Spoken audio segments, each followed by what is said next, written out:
Bismillahirrahmanirrahim. Assalamualaikum warahmatullahi wabarakatuh. Waalaikumsalam.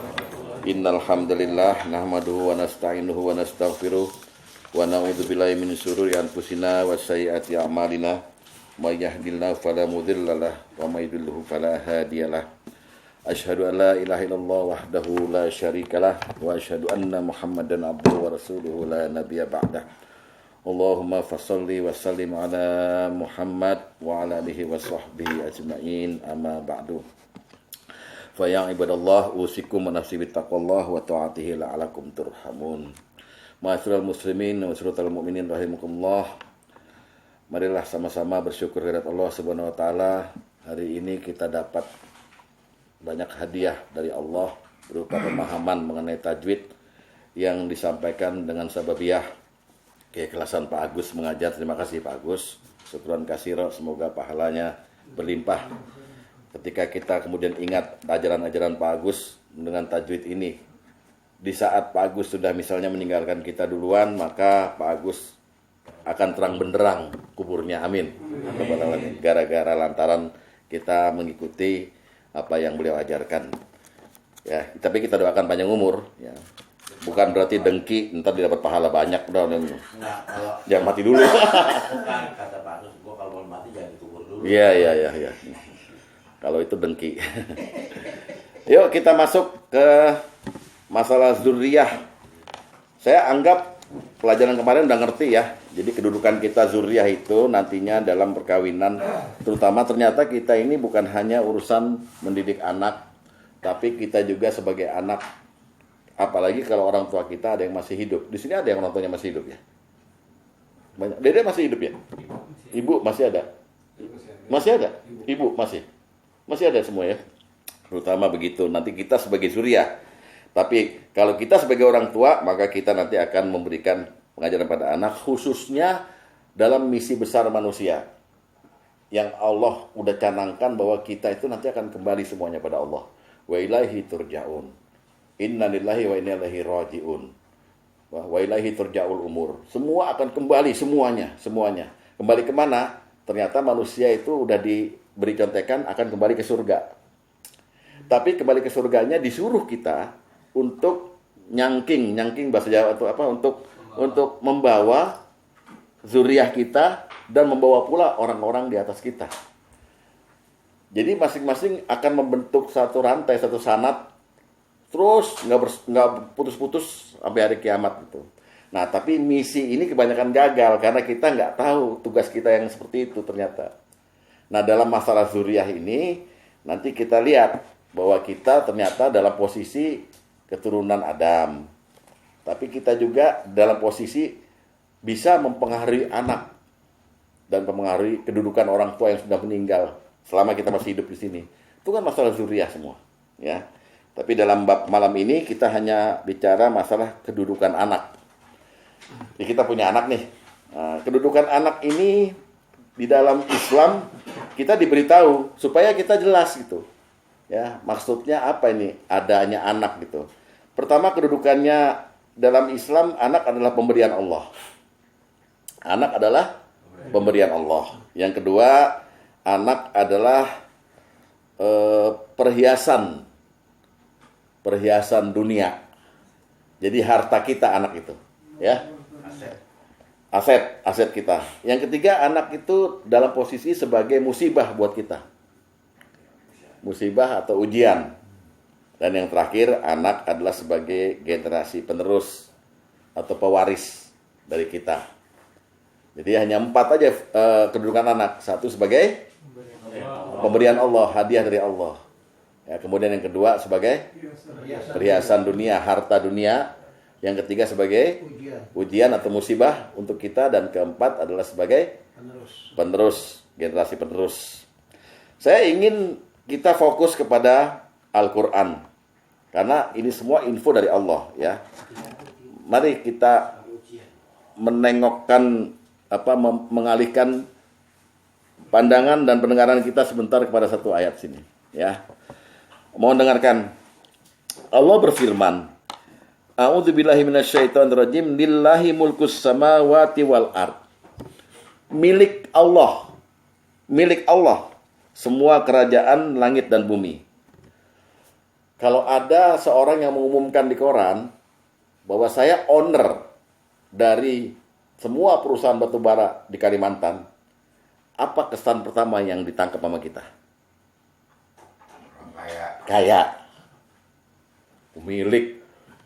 Dengan ini saya pemilik atau owner dari batubara Samarinda, batubara Balikpapan segala macam. Wah, orang kaya.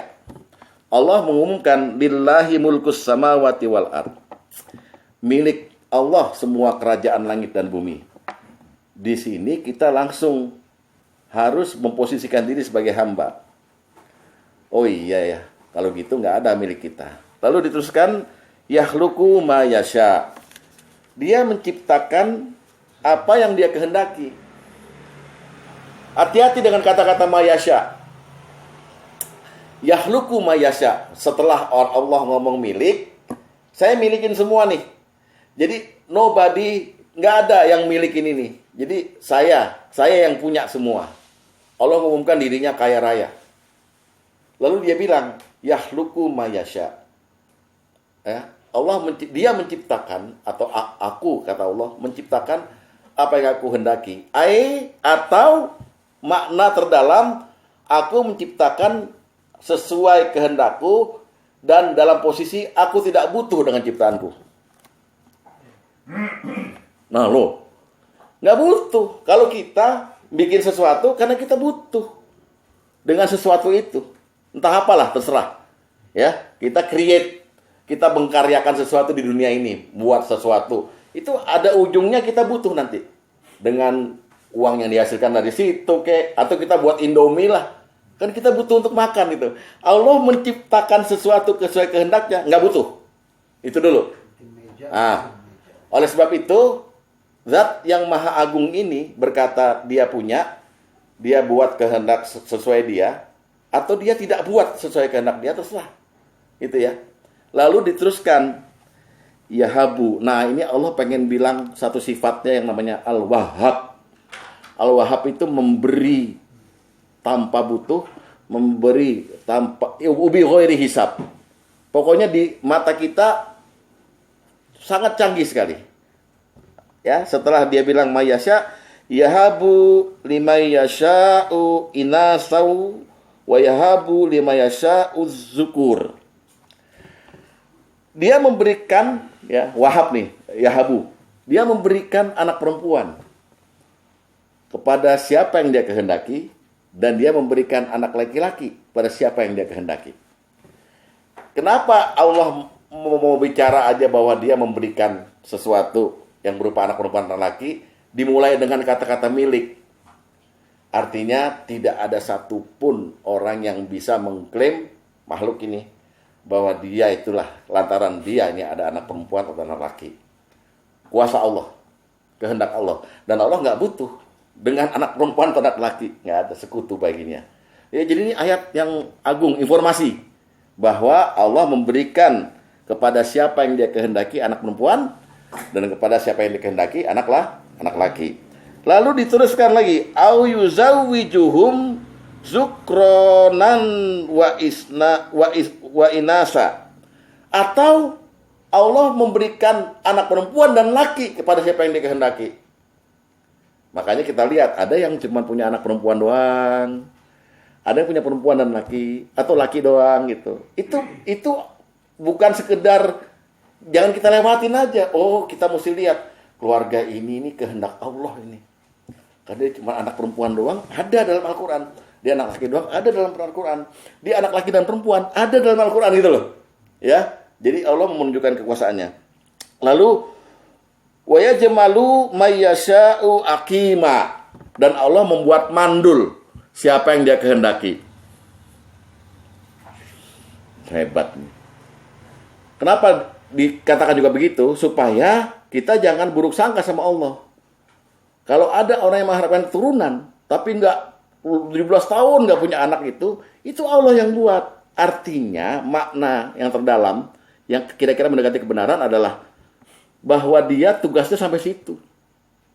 Nasabnya berhenti sampai situ, berarti tugas dia adalah untuk membawa bapak-bapaknya ke surga. Jadi dia di nonaktifkan sebagai tugas mengatur keturunannya untuk ke surga. Ngerti ya? Ya, hanya bawa nenek moyangnya aja. Jadi jangan khawatir ya, walaupun memang ada kekhawatiran dalam diri ini kalau kita nggak punya anak. Ya. Itu ada di surat 42 ya. Surat 42 ya. Ayat 49 dan ayat 50 ya, nanti dibaca di rumah aja. Jadi Allah umumkan, Allah memberi anak laki-laki, anak perempuan atau kedua-duanya pada siapa yang dia kehendakinya, lantaran dia yang memiliki dan dia yang menghendaki untuk menciptakan anak laki dan perempuan, atau Allah ingin menjadikan mandul siapa yang dia kehendaki. Mandul itu bukan hanya pada perempuan ya, pada laki-laki pun juga ada mandul ya. Nah kalau ada dalam istilah di zaman Nabi, waktu Nabi di Mekah belum hijrah, orang yang nggak punya anak laki-laki disebut dengan abetar. Nabi dikatain abetar karena kebanggaan mempunyai anak laki-laki itu lebih hebat dibanding anak perempuan. Pada zaman jahiliyah anak perempuan dikubur hidup-hidup. Umur 6 tahun 7 tahun dianggap nggak berguna, kubur hidup-hidup. Nah, sedangkan anak laki-laki dikatakan sebagai penerus. Oleh sebab itu zaman Nabi, ketika Nabi punya anak laki-laki selalu mati muda, Nabi dikatain abetar. Nabi risau, bagaimana saya nggak punya generasi ini? Karena nasabnya dalam Islam kan dari ayah, ya kan? Lalu turun surat Al-Kautsar. Inna a'toina al-kautsar fasholli lirabbika wanhar inna syani'aka wal abtar. Ya. Jadi inna a'toina, telah aku beri nikmat padamu yang sangat banyak sekali Al-Kautsar. Fasholli maka salatlah lirabbika karena Tuhanmu wanhar dan berkorbanlah. Inna syani'aka, sungguhnya orang yang menghujat kamu, yang membenci kamu, wal abtar. Sebetulnya mereka yang abtar. Apa hikmah Nabi nggak punya keturunan laki-laki? Ya, karena Nabi itu khairul khalqi, makhluk yang terbaik yang Allah ciptakan. Dia sebagai contoh yang baik, uswatun hasanah. Ketika dia tidak diberikan anak laki-laki, hikmah terbesar adalah tidak ada lagi generasi yang nantinya akan disembah, akan gulu. Kebanyakan kan orang yang habaib itu, ya, saya nganggap mereka ulama aja, zuriatan Nabi. Mereka mengklaim dirinya adalah turunan Nabi. Boleh jadi betul dalam kaitan begini. Di zaman Nabi dulu, Nabi itu bersemendak, mempunyai mertua, mempunyai menantu, itu dari kalangan sahabat kan. Sehingga mertua dan menantu itu punya saudara, itu mengklaim keluarga Nabi. Nggak ada masalah. Tapi bukan dalam zuriyah dalam arti yang sebenarnya, tapi dalam arti bahasa aja. Jadi keluarga Nabi lah gitu. Ya misalnya Nabi sama anaknya Utsman bin Affan menikah. Kan Utsman berarti mertuanya sekaligus sahabatnya. Nah, kemudian turunan-turunan dari Utsman ini, Bani Utsman kan ada gitu. Nah, itu kemudian pindah ke Yaman jadi Habib segala macam. Nggak ada masalah itu, ya. Jadi itulah Allah memberi anak laki-laki pada siapa yang dikehendakinya. Lalu Allah juga membuat kita jangan lupa bahwa Allah memberikan anaknya itu, adanya anak dari kita itu lewat istri kita. Jangan lupakan itu, Pak. Nanti kita sebagai orang tua harus mendidik anak juga bahwa kamu asalnya dari saya. Ya, Allah yang ciptakan kan saya. Tapi jangan lupa kamu digendong 9 bulan sama ibumu di perutnya gitu. Itu Allah mau ngasih tahu kita begitu. Surat An-Nahl ayat 72. Surat An-Nahl ayat 72. Surat 16 ya. A'udzubillahi minasyaitonirrajim. Wallahu ja'ala lakum min anfusikum azwaja. Allah menjadikan bagi kamu istri-istri dari jenis kamu sendiri. Wa ja'ala lakum min azwajikum. Nah, itu dia. Dan menjadikan bagian bagimu dari istri-istri kamu itu, ya, banina wa hafadah. Wa hafadah. Anak-anak dan cucu-cucu. Ini ada pernyataan yang komplit kan. Jadi pertama Allah bilang Allah milikin semuanya, Allah ciptain semuanya dengan kehendaknya, dia nggak butuh kita. Lalu Allah bilang Allah menjadikan bagi kamu nikah dengan istrimu, dan dari istrimu itu Allah memberimu keturunan dan cucu-cucu. Ya, itu dulu. Ini kita dalam kedudukan anak sebagai pemberian ya tadi ya. Nah, ini juga berlaku kepada para nabi dan para rasul. Jadi nggak cuma kita aja, ya. Para nabi juga diberikan seperti ini, ya. Bapak boleh lihat surat Ar-Ra'd, surat 13, ayat ke-38. Ya.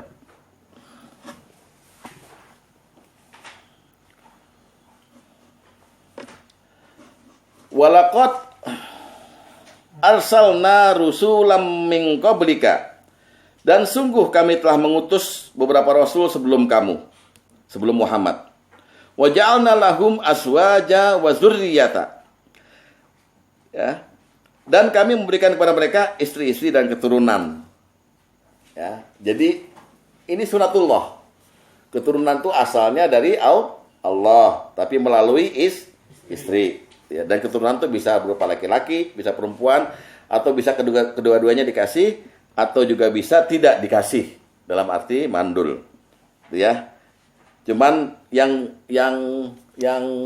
terkenal, yang masyhur di Al-Quran itu, para nabi ada yang diberikan aja, kayak di ayat ini, ya, keturunan kami berikan pada Rasul. Ada yang melalui permintaan, khususnya Ibrahim dan Zakaria. Dua nabi ini minta supaya diberi keturunan. Karena Nabi Ibrahim sendiri baru dapat Ismail itu umur 83 beliau. Karena beliau dihitan umur 80, lalu berdoa, baru 83 diberikan Ismail melalui Siti Hajar. 13 tahun kemudian baru diberikan Ishak melalui Siti Saroh. Bayangkan umur Ibrahim berapa itu, punya anak Ishak itu udah 96. Ya. Bayangkan kesabarannya gitu, ya. Nah, Nabi Ibrahim itu pernah berdoa, Rabbi habli minas sholihin, di saat beliau umur 83 itu. Ya, wahai Tuhanku, anugerahkanlah padaku seorang yang yang solihin itu. Lalu Allah sambut, fabasyarnahu bigulamin halim. Maka kami beri kabar gembira kepada mereka, kepada Ibrahim dengan lahirnya Ismail. Lalu Nabi Zakaria juga berdoa. Ya, doanya Nabi Zakaria, Rabbi habli min ladunka dzurriyyatan thayyibah innaka sami'ud du'a. Ya, Zakaria berdoa, ya Tuhanku, beri aku keturunan yang baik dari sisimu, sungguhnya Engkau Maha mendengar doa. Lalu malaikat memanggilnya dan memberi kabar bahwa akan lahir Yahya. Jadi Nabi juga minta keturunan, ya. Nah, gimana sikap kita dengan kedudukan anak sebagai pemberian Allah? Kita harus punya sikap 4. Ya, pertama, kita mesti menerima aja. Terima pemberian Allah itu dengan ridho. Ya. Artinya jangan takut miskin. Jangan takut dengan lahirnya anak kita nggak sanggup untuk ngasih makan. Itu dulu. Ya. Ya Allah kasih. Lalu kita tuh was-was, deg-degan. Gimana makaninnya nih gitu. Apalagi lahir kembar 3 misalnya itu. Waduh, gimana nih sekolahnya ntar. Jangan. Karena Allah kalau ngasih sesuatu, Allah tanggung jawab. Allah akan pasti kasih juga rezekinya. Ya ini ya, makanya ada istilah banyak anak, banyak rezeki di sini, ya. Surat Al-Isra ayat 31. Ya, jadi sikap pertama jangan takut miskin. Surat 17 ayat ke-31. Wala taqtulu auladakum khasyata imlaq. Dan janganlah kamu membunuh anak-anakmu karena takut miskin. Ya, ini kan ayat ini luas ini. Dalam makna di zaman modern ini bisa kita ayat ini untuk mencegah orang menggugurkan kandungan. Atau anaknya udah lahir lalu anak itu dikubur hidup-hidup karena lantaran atau dikasihin orang lain, ya kan? Surat 17 ayat 31.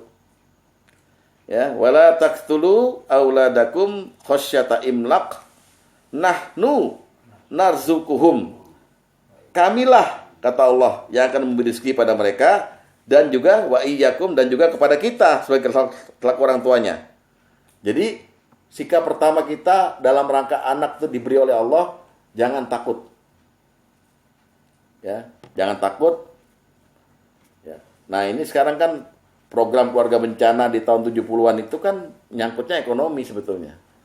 Kalau kita meledak-ledak ini penduduknya sampai 500 juta gitu, dihitung kita nggak akan sanggup makanin gitu kan.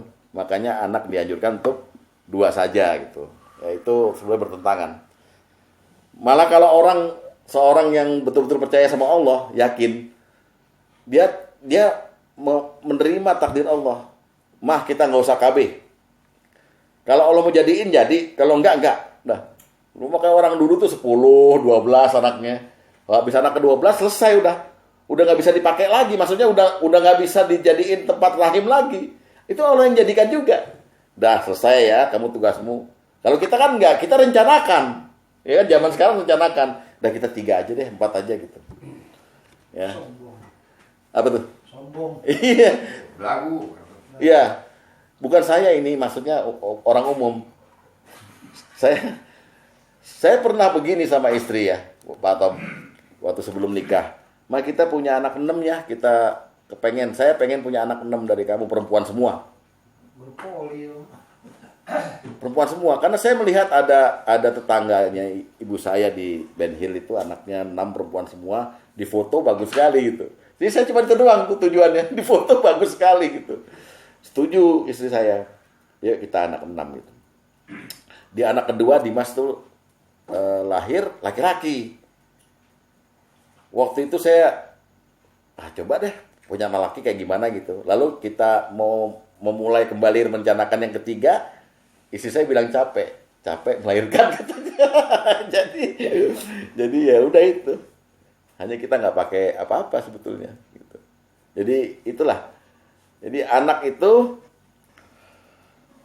kita terima aja kalau lahir. Ya, jangan begini. Kalau orang dulu itu karena memang nggak ada hiburan, sehingga jam 8 sampai sisa itu udah pada tidur. Ya, orang-orang di kampung itu. Sehingga kita nggak tahu apa yang terjadi di kamar itu. Toto hamil lagi. Ya kan? Kalau sekarang orang dulu, misalnya udah punya anak 3, terus kok dia muntah-muntah. Dia ke dokter, dibilang sama dokter, Bu, maaf ibu hamil lagi gitu. Bilangnya alhamdulillah. Alhamdulillah, dikasih lagi sama Gusti Allah. Orang sekarang, anak baru 2, kan belum banyak kan? Ke dokter, dibilang, Bu, kayaknya ibu hamil lagi. Astagfirullahaladzim. La haula wala quwata illa billah. Karena takut. Repot anak banyak ini gitu. Ya kan? Nah, jadi pertama terima aja. Yang kedua, jangan bandingkan dengan anak lain. Jangan bandingkan dengan anak lain. Apalagi anak itu sudah besar dan dewasa, kita cenderung untuk tidak terima dengan keadaan anak kita yang rada-rada negatif gitu misalnya ya. Maka jangan bandingkan dengan anak lain, baik fisiknya, baik kepintarannya, baik apa semua. Masing-masing udah ada jatahnya. Kita terima anak kita. Hadis nomor 1.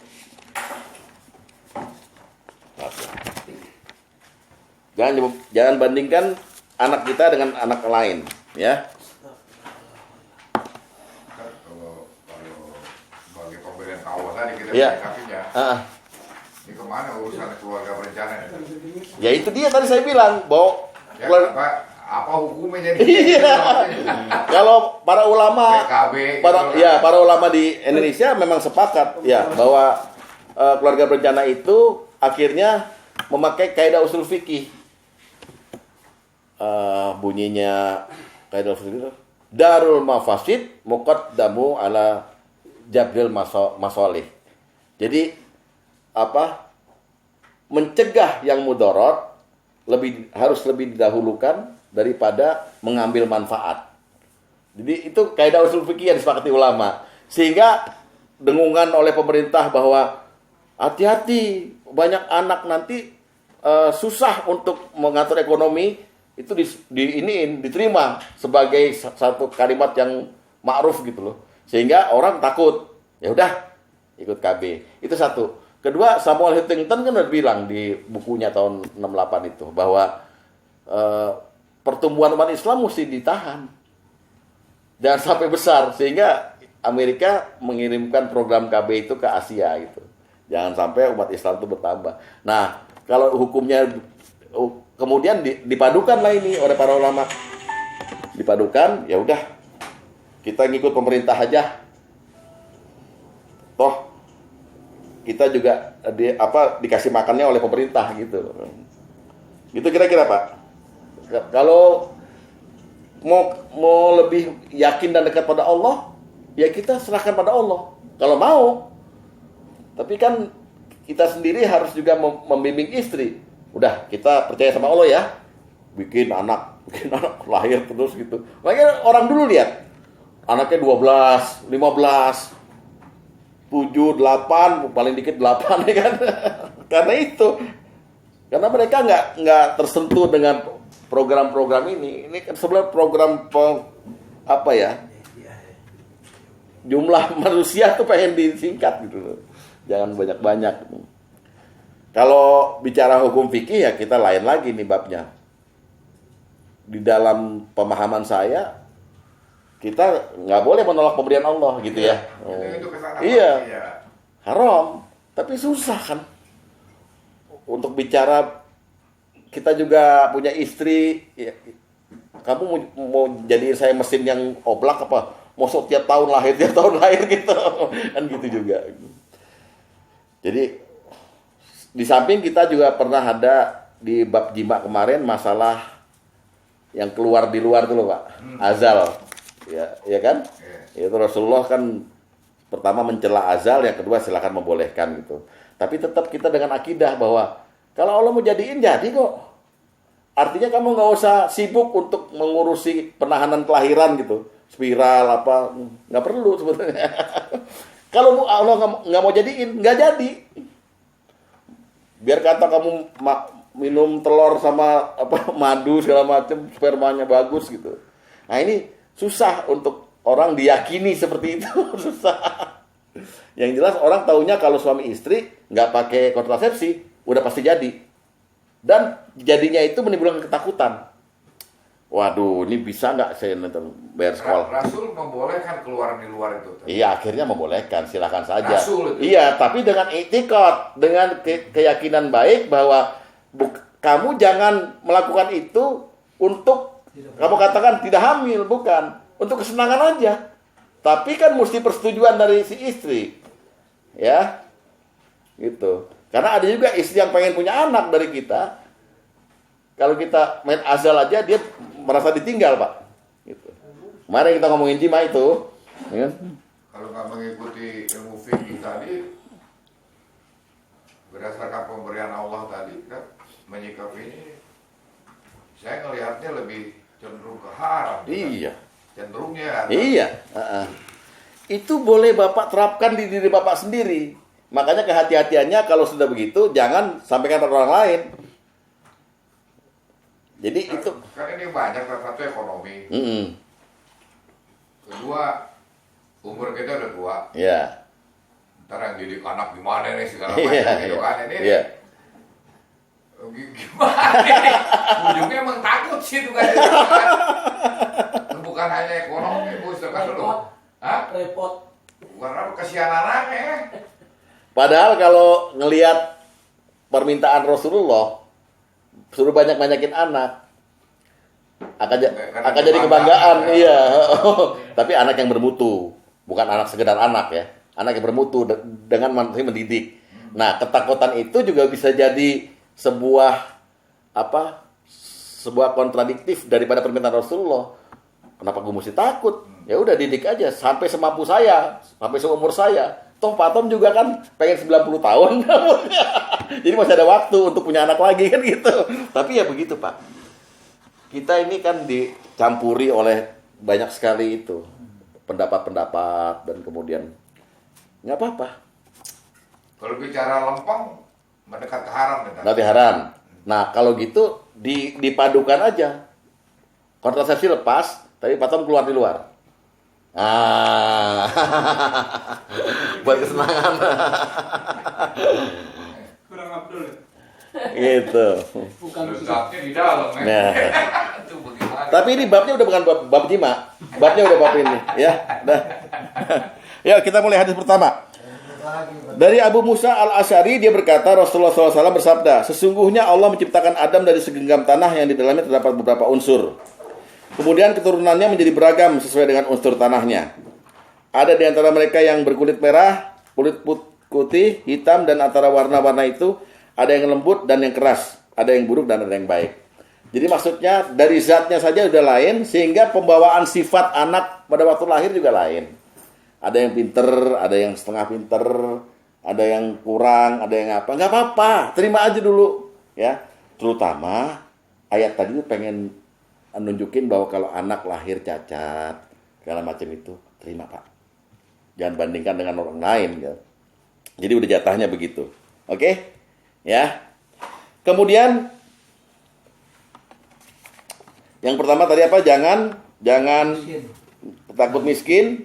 Lalu jangan bandingkan dengan orang lain. ya. Yang ketiga, jangan ingkari anak karena nggak mirip kita. Karena itu bisa menimbulkan tuduhan zina kepada istri. Ya, jangan ingkari anak karena sebab nggak mirip. Itu yang ketiga Tete. Ya. Hadis nomor 5. Bisa jadi, Pak. Dari Abu Hurairah, dia berkata bahwa seorang Arab pedalaman mendatangi Rasulullah SAW. Lalu dia berkata, Ya Rasulullah, innam ra'ati waladat gulaman aswada wa inni angkartuhu. Wahai Rasulullah, istriku melahirkan bayi berkulit hitam dan sungguh aku mengingkarinya, tidak mengakui sebagai anakku. Nabi SAW bertanya padanya, kamu punya unta? Dia menjawab, naam, ya. Beliau bertanya lagi. Hadis nomor 5.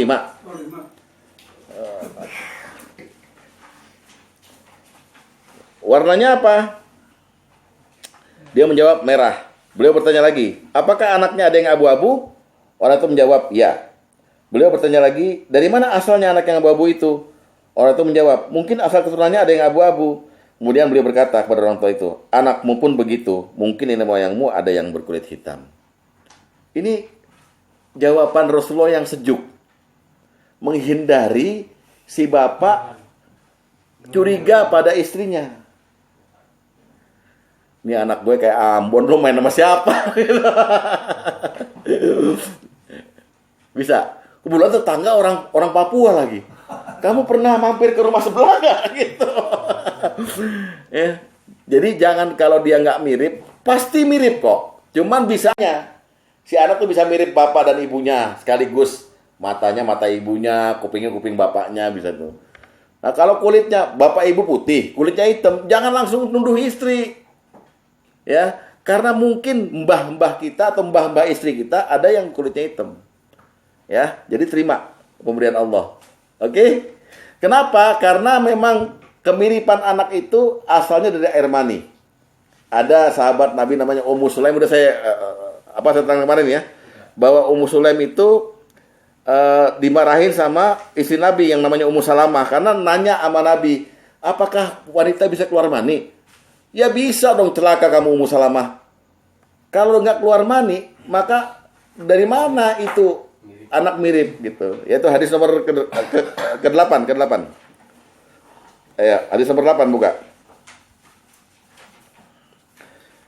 Dari Ummu Salamah, dia berkata, Ummu Sulaim datang pada Nabi SAW, lalu dia bertanya pada beliau tentang seorang wanita yang bermimpi dalam tidurnya, seperti mimpinya laki-laki. Ya, maksudnya mimpi jima, kemudian keluar mani kan.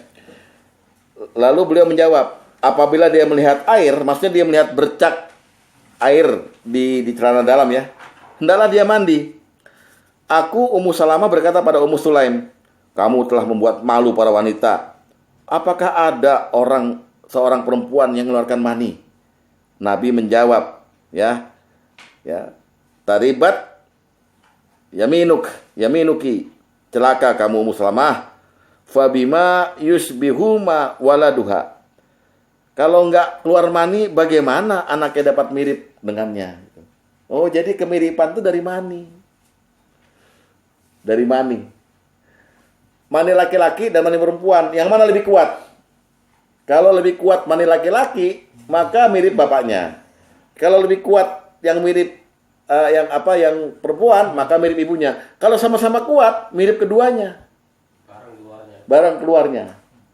Kalau duluan keluar laki-laki, maka mirip bapaknya. Duluan keluar perempuan, maka mirip ibunya. Jadi yang anaknya perempuan semua itu kemungkinan besar laki-lakinya kuat. Ya, karena selalu keluar istrinya duluan gitu. Ya, ada Herman contohnya. Begitu anak ketiga, dia yang nggak kuat. Bocor dah laki-laki akhirnya. Gitu ya. Biasa itu. Iya, enggak, betul gitu ya. Hadis nomor 2. Hadis nomor 2. Dari Anas bahwa Ummu Sulaim bertanya pada Rasulullah SAW tentang seorang perempuan yang bermimpi seperti mimpinya seorang laki-laki.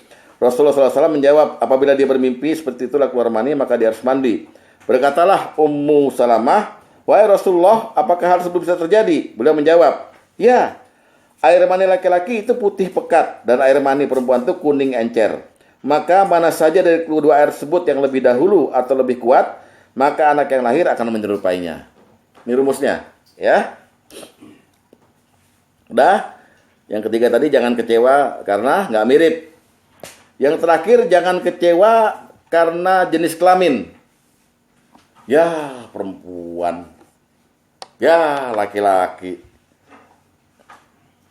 Jangan kecewa karena anak yang lahir nggak diharapkan jenis kelaminnya. Ya. Kan kita pengen punya anak laki atau keluar perempuan. Pengen punya anak perempuan keluar laki-laki gitu. Nah, kita belajar dari istrinya Imron. Istrinya Imron itu adalah ibunya Maryam. Dia berdoa, ya Allah, aku nazarkan anak yang di kandunganku itu untuk jadi muharroroh, yaitu orang yang kerjanya sebagai takmir masjid, berbakti pada Baitul Maqdis. Ya, oke, udah diterima. Terimalah nazarku ya Allah. Jadi dia hamil, ya dia pengen anaknya ntar jadi orang yang berbakti kepada masjid. Terimalah nazarku. Pas lahir perempuan. Ya Allah, aku melahirkan perempuan. Dan engkau lebih tahu aku melahirkan perempuan. Dan tidaklah sama perempuan dan laki-laki. Ini ada nada kekecewaan sudah dari istri Imron. Nggak sama laki-laki dan perempuan. Cuman ya tetap aja. Aku namakan dia Maryam dan aku jalankan nazarku. Jadi itu artinya ada sedikit harapan bahwa anaknya laki-laki, tapi yang lahir perempuan. Nah kita jangan begitu, terima aja. Ya, jadi istri Imron itu pernah berkata begitu. Ya, nanti lihat suratnya di Ali Imran ayat 35 sampai ayat 37 tuh. Jadi istri Imran berkata bahwa dia menazarkan anaknya mengabdi pada Allah, ternyata anaknya perempuan. Dan akhirnya tetap saja dia menamakan Maryam dan dia minta perlindungan kepada anaknya. Jadi hati-hati Pak, jangan sampai ada timbul omongan dari kita ditanya sama orang lain nih. Anaknya udah lahir, laki apa perempuan? Perempuan. Nah, tuh nadanya udah gak enak tuh. Perempuan, gue kan pengennya laki-laki. Apapun, alhamdulillah. Sebab ada keutamaan kita punya anak perempuan. Ada ganjaran ngasuh anak perempuan. Barang siapa yang punya anak perempuan dan bisa membesarkan anaknya itu sampai dia menikah, gitulah kira-kira ya. Tanpa ada cacat, maksudnya tanpa anak itu hamil duluan, anak itu akhlaknya buruk gitu. Maka anak itu akan menghalangi kita dari neraka. Seharusnya kita itu di neraka, anak itu akan berada di antara kita dan neraka. Lalu mohon pada Allah, ya Allah, beliau membesarkan saya. Urusan dosa beliau itu urusanmu mengampuni gitu loh. Nah ngomongnya begitu anak perempuan tuh. Ya, Pak Is punya anak perempuan satu ya. Is punya berapa? Dua anak perempuan. Pak Karim udah sukses nih, udah nganterin sampai nikah. Amin. Jadi nanti siapa sih namanya? Afwa bisa menghalangi Bapak dari neraka. Amin. Pak Luli juga. Dede ada 2 tuh. Nah, ini udah lulus semua, Dwi sama Ines sebentar lagi. Ya. Sebenarnya bawain duit lagi. Iya. Ya, jadi apalagi Pak Tom. Nah, tinggal Nadia ya, yang belum nikah ya. Belum. Nah, kalau akhlaknya Nadia sampai saat ini, ya dalam zohirnya Bapak melihat baik-baik saja, itu merupakan poin bagi Bapak. Apabila Bapak ditakdir untuk mampir neraka dulu, Nadia yang menghalangi, Ica yang menghalangi, Gita yang menghalangi. Jangan nih, papa saya udah bikin saya menjadi seperti ini. Ya Allah, masukkan dia ke surga. Itu ganjaran buat orang yang berhasil mengasuh anak perempuan dengan baik. Jadi jangan kecewa orang dapat anak perempuan terus kecewa gitu. Jangan ya. Hadis nomor 4. Dari Aisyah, istri Nabi SAW, dia berkata, aku pernah dikunjungi oleh seorang wanita yang punya 2 orang anak, bla bla bla. Kemudian wanita tersebut meminta makanan padaku. Sayangnya saat itu aku sedang tidak punya makanan kecil dan sebagainya. Ini cerita nih, ibunya itu sangat membela anak perempuannya untuk kasih makanan. Lalu perkataan Rasulullah, barang siapa yang diuji dalam pengasuhan anak-anak perempuan, lalu dia dapat mengasuh mereka dengan baik, maka anak perempuannya itu akan menjadi penghalangnya dari api neraka kelak. Ya, jadi Bang Aman punya anak perempuan nggak sih? Punya ya. Jadi siapa saja yang punya anak perempuan, pengasuhannya baik ya. Dia berhasil mengontrolnya dengan baik lah. Akhlaknya bagus, memakai kerudung dan sebagainya itu, maka dia akan jadi penghalang bapaknya.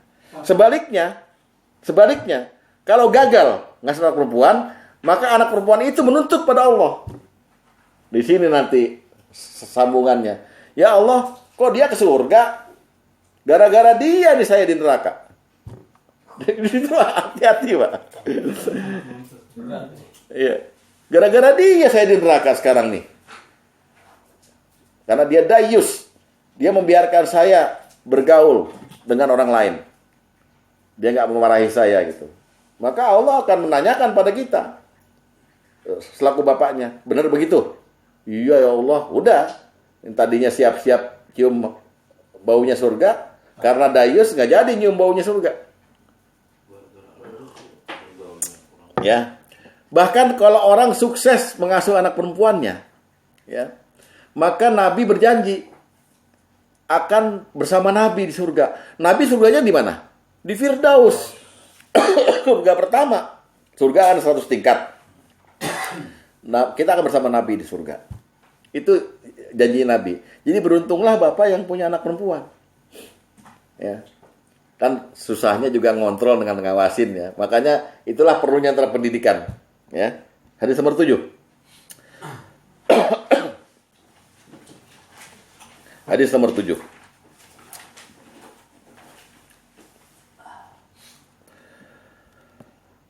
Dari Anas bin Malik dia berkata Rasulullah SAW bersabda, barang siapa dapat mengasuh 2 anak perempuannya hingga dewasa, maka aku akan bersamanya di hari kiamat kelak. Sambil beliau merapatkan kedua jari kayak gini nih. Jadi Rasulullah akan mendampingi kita kemana-mana di surga nanti. Lalu sahabat tanya di hadis lain, kalau 1? Iya 1 juga. Kalau 3? 3 juga.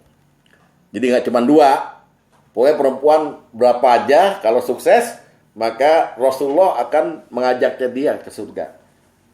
Gitu. Ya. Semoga bapak-bapak yang punya anak perempuan ini sukses ya. Amin.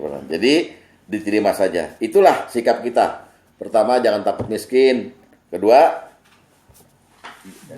jangan kecewa, jangan bandingkan dengan anak lain. Ketiga, jangan kecewa karena nggak mirip. Keempat, jangan kecewa karena jenis kelamin. Terima aja udah anak. 1. Untuk nomor 7 dan nomor 4 ini, hadis ini berdasarkan hasil atau ikhtiar kita. Iya, berdasarkan usaha dan hasil. Dan Usaha dan hasil tuh semuanya.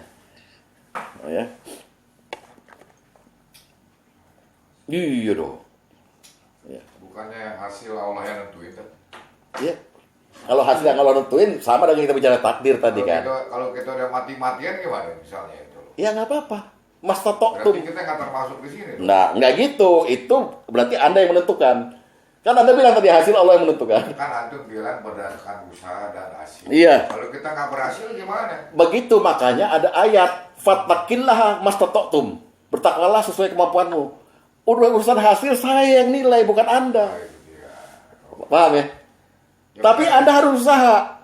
Nanti Ya, usaha. saya tadi bilang, Heeh. assumingnya kita udah berusaha. Iya. Assumingnya itu. Assumingnya itu, Ya. heeh. Hasilnya nggak seperti di sini gitu loh. Nggak Tidak apa-apa. baik. Nggak apa-apa. Semuanya serahkan pada Allah. Usaha Anda juga bukan karena Anda. Anda dikasih petunjuk untuk lebih baik. Assumingnya juga jangan Anda. Saya udah berusaha keras. Jangan, biar aja Allah yang menilai. Jadi jangan takut. Karena Allah berkata, semampu kamu aja. Itulah kita diberikan. Kalau Ya. gagal bilang aja materi ini baru dikasih. Ya.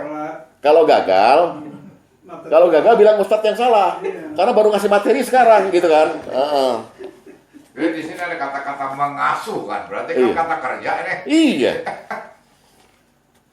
Kan itu kan untuk mendukung juga kita kalau anak perempuan tuh lebih ekstra hati-hati timbang anak laki-laki. Gitu loh. Artinya jangan melakukan pembiaran. Itu kan usaha atau ikhtiar. Itu dinilai. Itu dinilai terus. Nah, ayo nak. Kamu sholat. Lagi haid, Pak? Oh, lagi haid berarti. Udah 3 hari kita tanya. Ternyata haid itu udah selesai, tapi belum sholat juga. Makanya kita sudah sholat. Kan gitu. Ya. Jadi jangan takut, Pak.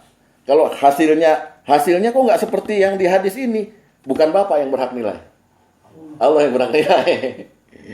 Tapi dua-duanya dinilai. Ya. Oke. Sekarang kita masuk kedudukan anak sebagai perhiasan kehidupan dunia.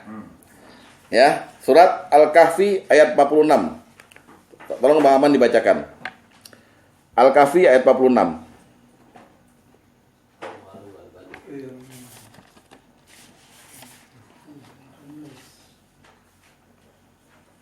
Ya.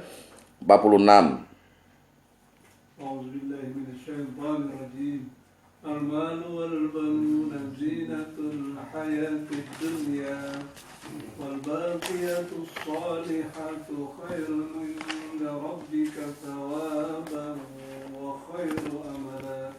Ya. Harta dan anak-anak adalah perhiasan kehidupan dunia, tetapi amal kebajikan yang terus-menerus adalah lebih baik pahalanya di sisi Tuhanmu, serta Ya. lebih baik untuk menjadi harapan.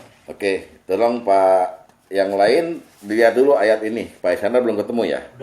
Udah ya. Oke. Apa kata Allah? Al-mal wal banun zinatul hayatid dunia. Ya sekarang kita berusaha berimajinasi. Sesuatu yang nggak dihias, cakep nggak? Tidak. Berarti Allah menjadikan harta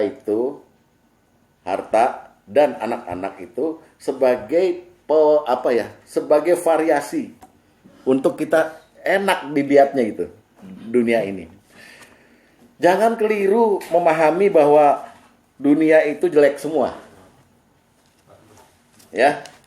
Jangan keliru. Jadi ada orang begini kan, lihat hadis ad-dunya mal'unatun. Dunia itu dilaknat oleh Allah. Ya. Semua dilaknat beserta isinya segala gitu. Lalu kemudian kita berkata dunia itu udah pasti jelek. Jangan. Dunia itu ada manfaatnya juga. Bukan itunya Pak yang mau saya tuju. Dunianya itu. Harta ini loh. Ada manfaatnya juga dunia itu. Dunia itu Rasulullah bilang ad-dunya mazra'atul akhirah. Dunia itu ladang, manennya di akhirat. Sekarang kalau nggak ada dunia bagaimana? Bapak bisa masuk surga nggak? Adanya Bapak di surga itu karena Bapak mematuhi perintah Allah di dunia. Bapak haji di dunia, sholat di dunia semua. Jadi dunia itu sebagai dia tempat untuk kita beribadah, ada manfaatnya. Nah, harta dan anak-anak itu untuk menghiasi itu. Supaya kita punya selera di dunia ini. Nggak kayak malaikat. Malaikat mau ditaruh wanita cantik, taruh mobil Mercy depannya nggak bergeming. Kita bergeming gitu. Cuman itu semuanya, kata Allah, nggak ada manfaatnya. Yang ada manfaatnya adalah hasil dari anak dan harta itu. Kau apakan dia? Sehingga kata Allah, amalan yang kekal lagi soleh, lebih baik pahalanya dan lebih baik untuk jadi harapan. Maksudnya, adanya anak itu, Anda bisa nggak menjadikan anak dan harta itu sebagai wasilah untuk ke surga? Bukan sebagai perhiasan doang. Jadi Gue punya anak ini makin soleh apa enggak? Saya punya harta ini makin bagus apa enggak? Saya punya iman. Itulah maksudnya ayat ini. Saya punya anak, ya. Itu bikin saya nambah dosa apa nambah pahala?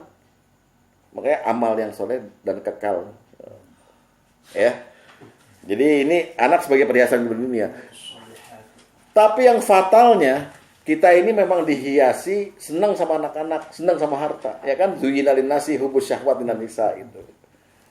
Jadi memang udah hak kita untuk menikmati anak-anak itu, dibangga-banggain gitu loh. Anak saya ini segala macam gitu. Kita cintain sepenuh hati anak ini. Ada pala jadi kaki, kaki jadi pala untuk anak. Ya kan? Semua untuk anak. Pokoknya anak tuh bisa daftar sekolah, anak segala macam gitu. Boleh, silakan aja. Tapi yang penting itu tuh ada manfaatnya untuk kita di surga. Kita dan anak kita bisa ke surga gitu. Gara-gara kita diberi anak jadi perhiasan, tapi perhiasan yang baik, yang manfaat. Ya. Nah, gimana caranya itu nanti itu di bab-bab selanjutnya gitu, ya. Sehingga kita juga berdoa kan. Rabbana hablana min azwajina wa dzurriyyatina qurrata ayun. Itu karena dia perhiasan. Jadikan aku ya, hablana min, berikan aku pasangan dan anak-anak yang sejuk hati dan mata memandangnya gitu. Jadi kita jadikan dia perhiasan dunia ini. Wah, anak-anak gue sekarang gitu. Sebaliknya juga begitu. Kadang-kadang kita rada jengkel kalau anak-anak kita itu kok nggak enak gitu dilihatnya, nggak enak didengarnya gitu, ya kan? Seperti itu. Nah itu apa? Buah mata belek. Jadi Allah memberikan anak satu fungsinya sebagai pemberian Allah, kedua sebagai perhiasan dunia. Cuman kita jangan kejebak. Rasulullah berkata, ya, la yu'minu ahadukum, tidak beriman kamu semua ini, hatta akuna ahabba ilaihi mim walidihi wa waladihi wa nasi ajmain. Jadi kamu tidak disebut iman kepada Allah, ya. Cacat imanmu sebelum kamu sanggup mencintai aku, nah, kata Nabi, melebihi cintamu pada bapakmu, pada anakmu, dan pada manusia seluruhnya. Jadi cinta kita pada anak itu, karena dia perhiasan, jangan sampai mengurangi cinta kita pada Rasul. Jangan sampai. Nah, Rasul di sini nggak egois. Maksud dia sampai dia sanggup mencintai aku, maksudnya mencintai aku, mencintai Allah, mencintai jihad, mencintai segala macam itu. Jadi cinta kamu pada anakmu sebagai perhiasan, jangan sampai mengurangi cintamu pada Islam. Jangan sampai melanggar syariat. Ya. Hadis, ya. Hadis nomor ke-3 ya. Ini boleh dihafalin nih.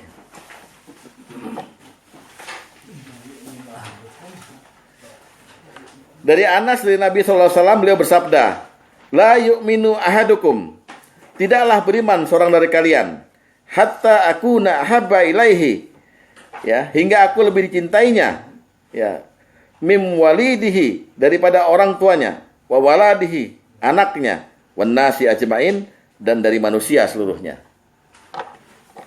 Jadi jangan sampai saking sayang sama cintanya kita pada anak, kita lupa sama Allah, Rasulnya, dan jihad fisabilillah.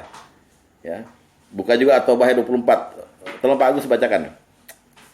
At-Taubah ayat 24.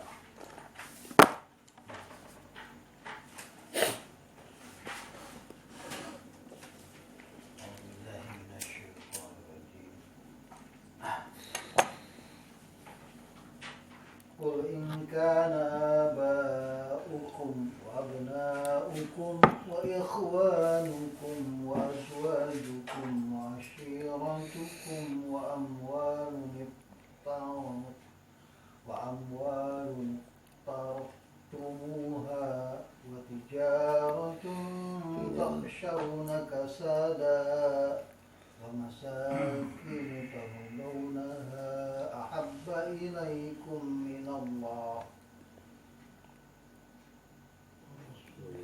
ورسوله أحب إليكم من الله ورسوله وجهاد في سبيله فتربصوا حتى يأتي يأتي الله بأمره والله لا يهدي القوم الفاسقين. Ya.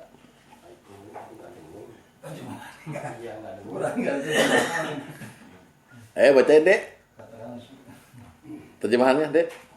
Katakanlah, jika bapak-bapakmu, anak-anakmu, saudara-saudaramu, istri-istrimu, keluargamu, harta kekayaan yang kamu usahakan, perdagangan yang kamu khawatirkan kerugiannya, dan rumah-rumah tempat tinggal yang kamu sukai, lebih kamu cintai daripada Allah dan Rasul-Nya, serta berjihad di jalannya, maka tunggulah sampai Allah memberikan keputusannya, dan Allah tidak memberi petunjuk kepada orang-orang fasik. Ya. Jadi cinta sama anak karena dia perhiasan dunia, kita seneng banget sama anak, boleh-boleh aja, asalkan ada batasnya. Jadi kalau cenderung cinta sama anak, dia akan menganggap dan akan membela walaupun anak itu salah, ya kan? Iya. Nah ini gawat kan? Jadi kalau anak itu dicintai karena dia mencintai Allah, gitu loh maksudnya. Ya, di sini siapa yang betul-betul dalam hatinya keluar kepengen punya anak nurut sama orang tua? Angkat tangan dong. Dari hati yang tulus, kepengen punya anak nurut sama orang tua. Bagus nggak mau? Angkat tangan dong. Nah. Haram hukumnya. Haram hukumnya. Nah, kepengennya punya anak nurut sama Allah, jangan nurut sama orang tua. Orang tua apa sih? Apalagi nurut sama Pak Tom. Redonya Allah, redo orang tua. Tar dulu. Nggak lari ke situ. Apanya orang tuanya gimana gitu? Iya. Kan kita orang tua ada bener. Nggak apa-apa, ini wali Allah jadi pede. Nggak apa-apa, ini wali Allah pede. Ya. Jadi gimana caranya anak nurut sama orang tua? Ya kita jadi contoh. Wa ja'alna lil muttaqina imama. Kita doanya begitu kan? Jadikan aku pemimpin orang-orang bertakwa. Mosok mimpin orang takwa, dianya nggak takwa kan nggak mungkin, ya. Jadi ini peringatan bahwa anak fungsinya kedudukannya sebagai perhiasan itu jangan benar-benar dicintai lah, biasa aja lah, ya. Anak itu dididik aja. Tapi ada orang marah. Lu kalau nggak nurutin orang tua, lu sama setan lu nurut. Nah, Kasih tahu kalau kamu tahu lu, nurut sama siapa lu? itulah orang tua memang betul Pak Tom. Orang tua diposisikan sebagai sesuatu di bawah Allah persis. La tusriku billahi terus wabil walidahi ihsana gitu kan ya. Jadi jangan syirik pada Allah dan kepada orang tua harus berbuat baik gitu kan. Bersyukurlah pada Allah, bersyukurlah pada orang tuamu gitu. Posisinya yang baik gitu. Tapi ya balik pertanyaan Pak Tom, orang tua kayak apa kan gitu. Kalau kayak kita kata dia gitu kan ya, kita yang tua dia doang gitu, yang kita kan masih muda-muda. Masih punya orang tua gitu. Ya. Jadi begitu Pak. Nah, kedudukan sebagai pemberian Allah ini dan sebagai harta dunia ini, Bapak di sini udah ada cacat belum? Barangkali pernah dulu anak lahir Bapak kecewa gitu. Nah, sekarang istighfar.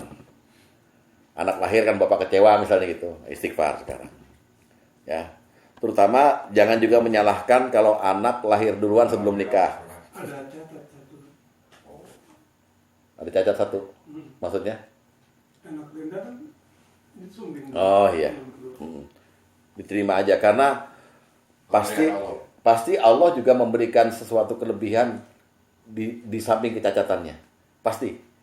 Entah apa gitu. Kita nggak tahu. Yang jelas yang menciptakan tidak sia-sia. Iya.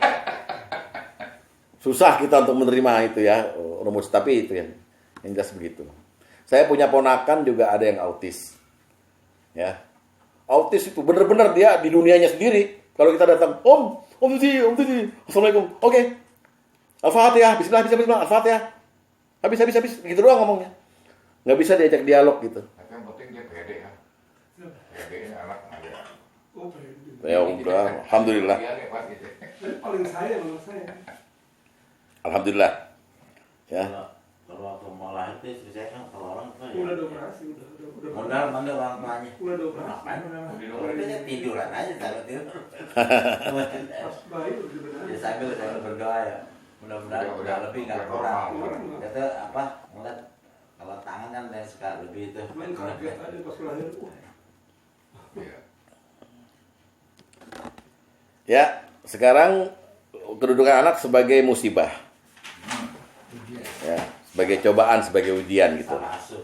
Di dalam surat Al-Anfal Allah menyebut wa'lamu dan ketahuilah dan milikilah ilmu wa'lamu annama amwalukum wal auladukum fitnah.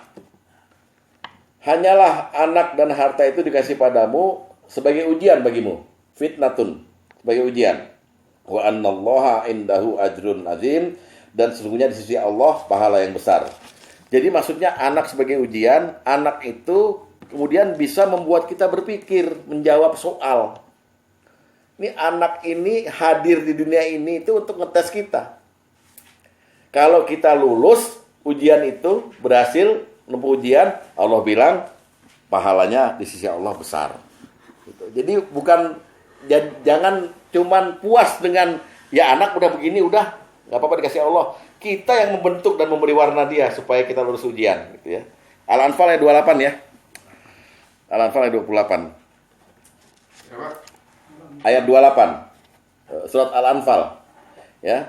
Wa'lamu annama amwalukum wal auladukum fitnatun. Dan ketahuilah bahwa hartamu dan anak-anakmu hanya sebagai cobaan. Ini saya baca fitnatun bukan fitnah walaupun di wakaf, karena kalau cara baca kitab kuning seperti itu Pak Agus. Kan ntar ada fitnatan, fitnatin, ada nah, fitnatun itu untuk menunjukkan bahwa memang dia bentuknya ujian. Bukan kalau fitnatan nanti diuji artinya gitu loh. Ya kan? Wa'lamu annama amwalakum wal auladukum fitnatun wa annallaha indahu ajrun azim. Ketahuilah bahwa hartamu dan anakmu itu hanya sebagai cobaan, dan sungguhnya di sisi Allah lah pahala yang besar. Ini bagi orang beriman. Jadi kedudukan anak sebagai musibah tuh bagi orang beriman tuh ujian. Musibahnya ujian. Ya, misalnya begini. Anak itu nggak naik kelas 3 tahun turut-turut gitu. Gimana sikap kita? Anak nggak naik kelas di SD. Dari kelas 2 ke kelas 3 nggak naik. Akhirnya naik. Kelas 3 ke kelas 4 nggak naik lagi. Akhirnya naik. Kelas 4 ke kelas 5 nggak naik lagi. Apa sikap Bapak? Dia akan sabar sekarang karena udah ada ujiannya. Dulu waktu belum ada ayat ini diketahuin, anak siapa ini goblok gitu. Itu baru dikasih Allah begitu doang. Iya, baru itu. Belum kalau dia mau keluar rumah kita nggak izinin, dia keluar juga gitu. Lompat pagar. Jengkel banget. Itu ujian, Pak. Sabar. Iya, ujian. Salah satunya itu doang. Bagaimana kalau ada kejadian besar? Ya kan? Nah, itu. Ya. Tapi kalau kita sanggup lulus. Jadi ini dulu, Pak. Anak itu yang nyetel Allah. Jangan sekali-kali Bapak bilang ini hasil didikan saya, ini jangan. Begitu pula jangan bilang kalau dia nakal banget itu karena saya. Belum tentu. Belum tentu juga. Bisa aja dia pergaulannya segala macam gitu. Oleh sebab itu kita minta pada Allah. Ya Allah luruskan anak saya gitu. Ya, beri hidayah anak itu. Itu untuk orang beriman. Tapi kalau untuk orang kafir, anak itu sebagai musibah itu untuk menyiksa dia.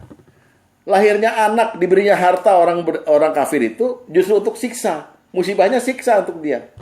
Jadi hidupnya itu makin kacau karena adanya anak itu. Ya, surat At-Taubah ayat 55.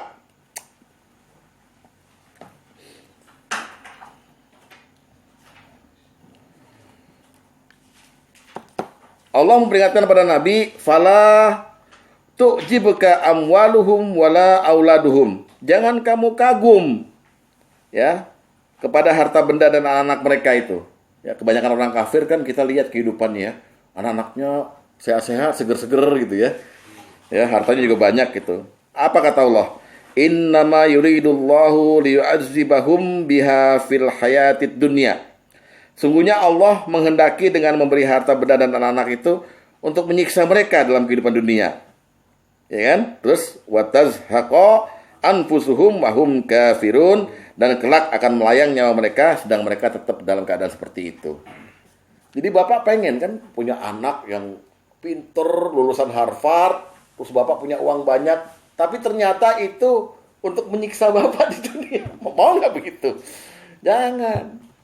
Yang sedang-sedang saja kita jadikan aja anak ini sebagai perhiasan, tapi yang bisa membawa amal soleh bagi kita. Gimana caranya? Jadi bisa nggak dibilang apa Pak? Kalau orang diberi harta lebih tapi untuk Iya. apa membuat dia kafir Istidrat. Iya, ini istidrat. Jadi jangan kita dengki sama orang. Kita yang manusia ini kan potensi dengki sama orang kuat sekali. Iya kan? Ada orang, kita lihat kalau dia nggak sholat berarti dia kafir nih. Atau kalau dia menganggap agama itu remeh lah. Atau non-muslim sekalian. Kok hidupnya enak ya? Nah, menurut ayat ini, kalau dia hidupnya enak seperti itu, jangan kau kagumi. Justru Allah menghendaki mereka tuh matinya dalam keadaan seperti itu. Udah kasbon semua hartanya, anak-anaknya nggak ada yang ibadah segala macam itu. Itu untuk nyiksa mereka di dunia ini. Jadi jangan harta itu membuat kamu bahagia, gitu loh maksudnya. Anak-anak yang wah pakai Mercy, pakai apa buat kamu bahagia. Karena tidak akan bahagia. Orang yang seperti itu justru merintih hatinya, Pak. Dibanding kalau kita hidup sederhana tapi taat sama Allah, tenang kita, hati kita tenang, ya. Jadi anak sebagai musibah itu untuk orang beriman, dia sebagai fitnah tuh, sebagai ujian. Kadang-kadang nih anak dibilangin sholat nggak sholat gitu ya. Untuk kita orang beriman itu, nah kita bilang, oh ada ayat lain, suruhlah anakmu sholat dan wastobir, dan sabarlah kamu mengerjakannya, kan begitu. Tapi kalau untuk orang yang kafir, Allah udah bereskan. Udah. Kalau mereka memang begitu. Suksesnya memang di dunia. Nah, di sini ngarahkannya Pak Tom. Gitu. Hah? Ya ada yang kemarin. Lu nggak sholat-sholat ya? Dijeblok. Emang dulu Bapak waktu segini juga disuruh sholat? Males dia. Bapak bisa marahnya. Dulu Bapak waktu remaja disuruh sholat. Nah, satu hari Rasulullah pernah kedatangan nyusul orang-orang hijrah dari Makkah ke Madinah. Nyusul. Jadi kan bertahap tuh hijrahnya. Rasulullah udah 2 tahun di Madinah, disusul sama orang-orang Makkah. Orang-orang Makkah ini ngaku, kami sebenarnya membawa istri dan anak-anak kami kemari. Kata Rasulullah, ya silakan bawa. Tapi mereka nolak ya Rasulullah. Mereka nolak untuk jadi Islam. Setelah kami melihat di Madinah ini, sahabat-sahabat dulu muhajirin yang datang udah semua pintar agama, kami geram sama anak istri kami. Marah kami. Kepengen kami pukul mereka semua, gara-gara mereka nggak mau ikut gitu loh. Turun ayat At-Taghabun ayat 14. Ya ayyuhallazina amanu inna min aswajikum wal auladakum aduwwal lakum. Hati-hati orang beriman, anakmu dan istrimu akan jadi musuh bagimu. Jadi itu bentuknya juga, bentuk ujian juga. Kadang-kadang kita ini sepele aja masalahnya. Istri dan anak nggak setuju sama kita itu. Itu udah mulai bibit-bibit permusuhan itu. Ya, cuman sikap kita bagaimana? Tetap kan? Wa in ta'fu wa tasaffahu wastaghfiru fa innallaha ghafurur rahim. Kalau kamu maafin, kamu bimbing mereka, lupakan kesalahan mereka, Allah ngampunin kamu. Jadi ujian yang diberikan pada anak-anak kita dan istri itu, kalau mereka berbuat salah, tapi kitanya itu nggak marah, ya, fadharuhum, biarkan aja, tapi bimbing itu, maka kesalahan mereka potensi membuat kita diampuni oleh Allah. Kan enak gitu. Kalau kita enggak kan, kita ngamuk kan. Saya ini kepala keluarga. Dengarkan saya, jangan Pak. Istri dan anak itu memang dicetak oleh Allah untuk ngetes kita. Untuk ujian kita. Kadang-kadang mereka buat salah, ngelawan segala macam. Ya, punya istri ngelawan, punya istri cerewet itu ujian. Bayangkan kalau Bapak masuk perguruan tinggi, tapi di akhir semester nggak diuji. Gimana perasaan Bapak? Dia nggak diuji, nggak diuji. Kita nanya sama yang rektor, saya kan terdaftar sebagai mahasiswa, kok nggak ada ujiannya? Nggak, kamu nggak usah diuji. Loh, kenapa? Ya udah nggak usah. Nggak apa-apa, kuliah lagi aja. Gitu. terus bertahun-tahun. Kita juga begitu. Jadi orang beriman, kita minta diuji. Ya, ini nggak beriman, nggak sholat, begitu dapat hantaman dari istri, dia bilang ini ujian buat saya. Gimana? Lu kapan diujinya? Emang lu beriman? Jadi kita bangga justru diuji dengan kenakalan anak segala macam. Ya, jadi itulah sebagai ujian. Buka hadis nomor 6 ya.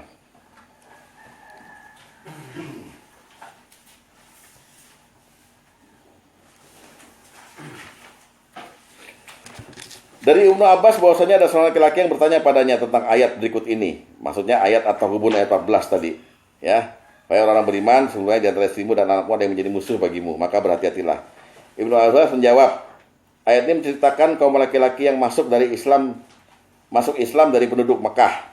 Ya. Dan mereka ingin mendatangi Nabi SAW di Madinah ya. Dan mereka sudah ke Madinah.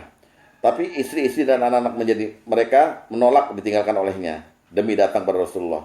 Ketika mereka mendatangi Rasulullah SAW, mereka melihat orang-orang yang lebih dahulu hijrah telah pandai dalam bidang agama, sehingga mereka pun berniat untuk menyiksa istri dan anak mereka. Maka Allah Azza wa Jalla menurunkan ayat ini. Coba buka ayatnya, surat 64 ayat 14 atau Ghubun ayat 14. Surat 64 ayat 14 dan ayat 15. Lihat ya. Ya ayyuhalladzina amanu, wahai orang yang beriman, inna min azwajikum, sesungguhnya di antara istri-istrimu, wal auladikum, dan anak-anakmu, aduwwalakum, bakal jadi musuh, ada yang menjadi musuh bagimu. Gimana sikap kita ya menghadapi cobaan ini, musibah ini ya, karena ya fadharuhum, maka hati-hati saja kamu, hati-hati terhadap mereka. Wa in ta'fu, kalau kamu maafkan ya, wastasofahu, dan kamu santuni, maksudnya kamu maafkan juga ya, kamu salami, kamu rangkul kira-kira. Wastaghfiru, dan kamu ampuni juga ya, kamu maafkan. Fa innallaha ghafurur rahim, maka terbuka kesempatan bagimu untuk Allah ampuni kamu ya. Jadi jangan main-main. Kalau kita dendam sama anak dan istri saat mereka melawan kita nggak bakal diampuni sama Allah. Tektoknya gitu. Nah, kalau kita nggak bakal diampuni, termasuk orang-orang yang dosanya kekal di dalam diri kita itu. Makanya untuk supaya kita bisa diampuni, maka kita ampuni orang yang menguji kita. Karena hakikatnya Allah mengirimkan mereka sebagai ujian gitu. Kan banyak kan di antara bapak-bapak yang dilawan sama anak, sama istri. Kalau saya lain, abang diajarin punya, ya pokoknya begini ya marah katanya. Saya bilangnya, lu jangan marahin dulu, bapaknya juga nggak belajar lurus kok. Ya, boleh boleh Pak, benar. Kalau itu kan bisa diurut lagi Pak, sampai ke Rasulullah, bahwa sekolah kan nggak wajib gitu ya. Iya. Jadi memang orang seperti itu di zaman sekarang kita ini terkungkung, anak mesti sekolah, mesti kuliah, terkerja, gitu kan. Jadi kecetaknya seperti itu, padahal belum tentu Pak. Belum tentu. Nggak mau bilang, gue udah belajar sama guru ngaji gue, jangan selalu marah-marah gitu, Ya. perhiasan dunia. Ya, jadi sampai sini ada 3 kedudukan anak. 1, anak sebagai pemberian Allah, kita jangan kecewa, kita terima aja. 2, anak sebagai perhiasan dunia, tapi hati-hati, karena kalau perhiasan tuh kita selalu melihatnya sebagai sesuatu yang kita cintai, kita simpen, lama-lama kita sayang, akhirnya kita biarkan mereka misalnya nggak beribadah, ya udah deh anak gue nggak apa-apa gitu loh. Lupa pada Allah dan Rasulnya. Hati-hati. Yang 3, anak sebagai musibah atau cobaan. Bagi orang kafir udah bukan musibah atau cobaan lagi, malah azab, karena buat nyiksa mereka. Ya, anak-anak, ya Allah, anak-anak non muslim tuh rata-rata ya, yang berpendidikan barat tuh, wawasannya barat. Pada orang tua udah nggak lagi takzim. Ya kan? Nah, itu udah siksaan tuh Pak sebetulnya. Ya, siksaan. Nah, terakhir kita lihat anak-anak sebagai penerus. Ada 2 ini masalah penerus. 1, memang anak-anak disuruh kita, para orang tua, agar kita menyiapkan mereka jangan sampai menjadi peminta-minta. Ya, jangan bahasanya gini, kita mesti bikin anak kita kaya, waktu kita mati mereka nggak akan kelaparan, jangan gitu. Tapi intinya mereka cukup, ya. Dalam satu ayat disebut seperti itu. Jadi kita kalau bisa punya warisan, atau kalau kita nggak punya warisan sebelum mati kita berikan mereka hibah. Ya, yang ukurannya nggak ada ukurannya, itu terserah aja Bapak mau kasih. Yang penting kita mati mereka tidak menjadi peminta-minta. Dalam rangka menjaga izah dan muruah kita sebagai orang Islam gitu loh. Artinya mereka nggak bergantung pada orang lain lah kalau kita mati, ya, gitu. Buka surat An-Nisa mengenai warisan, ya. Surat An-Nisa ayat 7, surat 4 ayat 7. Di sini Allah menyebut aturan warisan, ya, sebetulnya, ya. Bagi orang laki-laki, lirijali nasibum mimma tarak al-walidani.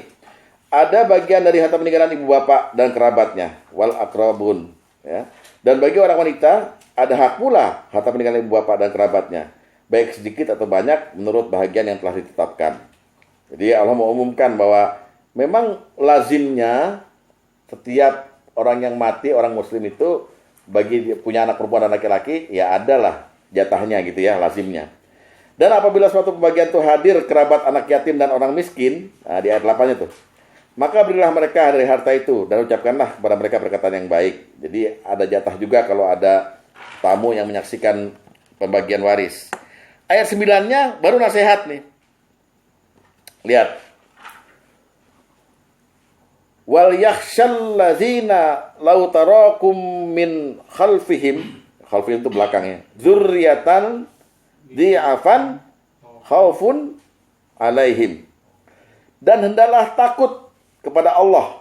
Ya, kita mesti bertakwa pada Allah nih. Ya, orang-orang yang seandainya meninggalkan di belakang mereka anak-anak yang lemah, yang mereka khawatir terhadap kesejahteraan mereka. Oleh sebab itu hendaklah mereka bertakwa dan hendaklah mereka berkata perkataan yang benar. Jadi kita boleh khawatir sepeninggal kita, anak-anak kita ini bisa nggak, artinya menopang diri mereka sendiri. Oleh sebab itu kita disuruh untuk punya harta untuk mewarisi mereka atau memberikan mereka selagi kita hidup. Ya, dah ini Pak Tom udah jalankan kan? Ya, Pak. Pak Tom udah jalankan kan ini kan? Udah membagi-bagi itu. Jadi kalaupun nanti kayak Nabi, waktu kita meninggal nggak ada warisan, nggak apa-apa. Asal kita loman sama anak waktu kita hidup nih. Nah, kamu mau beli rumah ya? Nih Bapak kasih sedikit modalnya, ntar kamu nyicil sendiri. Nah, kayak gitu-gitulah kira-kira. Yang penting dilakukan itu. Dengan rasa khawatir, kalau kita nggak ada, mereka bimbingan ekonominya, kita mesti ninggalin warisan yang banyak, nggak. Ya, asal kita punya sesuatu yang mereka bisa pakai agar mereka tidak jadi lemah. Nggak jadi orang yang, bahkan di sini disebutkan jangan ninggalin anak-anak yang lemah, yang malas berusaha gitu, ya, tapi kasih modal. Ini beda dengan nomor 2 tadi ya, Tante. Ya. 2 tadi kan jangan takut miskin adalah di kitanya. Di kitanya. Sekarang ada keturunan Iya. kita harus khawatir. Iya. Gitu, Pak, ya. Nah, itu posisi anak sebagai situ, ya. Yang pertama di soal waris ini. Yang kedua, kita juga harus khawatir dengan posisi anak sebagai generasi penerus. Kita harus mewarisi pula mereka akidah. Jadi jangan cuman takut anak miskin di dunia, tapi takutlah anak ini sepeninggal kita ini sholat apa enggak, gitu. Sholat apa enggak, Islam apa enggak, niat haji apa enggak. Kita setengah mati bilangin waktu kita hidup gitu. Jangan lupa loh kalau punya harta haji. Ternyata setelah kita meninggal nggak dilaksanakan itu. Kenapa? Karena dia nggak tahu maknanya haji itu apa, keharusannya bagaimana, nggak ada giroh, nggak ada semangat itu. Nggak boleh itu. Jangan ninggalin anak-anak seperti itu, ya. Nah, kita berkaca pada pengalaman para nabi. Surat Al-Maryam. Surat Maryam ayat 2 sampai ayat 6. Nah, itu di situ disebut. Kata Allah, Zikru rahmati rabbika abdahu Zakaria. Ini ada kalimat yang dibacakan sebagai penjelasan tentang rahmat Allah, rahmat Tuhanmu kepada hambanya Zakaria. Oke? Iza da'a rabbahu nida'a khafiyya, yaitu waktu dia berdoa pada Tuhannya dengan suara yang lembut. Zakaria termasuk nabi yang lembut ini. Doanya apa? Kata Zakaria, Rabbi inni wahammal azmu minni, terus wasta'alar ra'su saibau walam akun bidu'aika rabbis syaki. Dia berdoa, ya Tuhanku, sesungguhnya tulangku telah lemah dan kepalaku telah ditumbuhi uban, dan aku belum pernah kecewa dalam berdoa pada Engkau ya Tuhanku. Lalu ayat selanjutnya, dan sesungguhnya aku khawatir terhadap mawaliku, maksudnya terhadap ahli warisku. Sedang istriku adalah seorang yang mandul, maka anugerahkanlah aku dari sisi Engkau seorang putra. Nah, terus kemudian dijawab oleh Allah, kan dikasih Yahya. Nah, tapi diterusin nih doanya. Aku pengen anak itu yang akan mewarisi aku dan mewarisi sebagian keluarga Yakub, dan jadikanlah ia Tuhanku seorang yang diridhoi. Ini maksudnya bukan warisan harta. Ini maksudnya warisan akidah. Ya Tuhanku, berikan aku seorang putra yang mewarisi tradisi beribadah dari keluarga Yakub, dari keluarga para nabi-nabi semua, dan jadikan dia orang yang diridhoi. Maka lahirlah Yahya jadi nabi dia. Jadi kita takut sepeninggal kita ini, anak kita ini nggak usah dah punya harta atau nggak usah haji, minimal dia doain kita aja. Allahumma firlahu warahmu. Doain nggak? Iya doain waktu mati, waktu dikubur. Udah 3 tahun 4 tahun dilupa sama bapaknya. Foto bapaknya yang ada di ruang keluarga dicopot, masukin gudang. Udah mati semua, tenang aja. Nah ini. Yakub sebagai pedoman di sini nih, Tante. Iya pedoman. Bukan berarti Yakub keturunan Zakaria, bukan kan? Bukan. Karena Yakub sangat tauhidnya ampun. Iya kan menghasilkan nabi-nabi Bani Israel semua. Iya, Yusuf, Sulaiman, Daud, Musa segala macam ke bawah. Gitu. Jadi kita dalam posisi anak sebagai pewaris, itu maksudnya sikap kita itu kita kalau bisa mewarisi para anak 2 hal. 1, kita jadikan dia orang yang dekat dengan Allah, akidahnya bagus, ibadahnya bagus. 2, jadikan dia anak yang punya kemampuan berdiri sendiri dalam harta.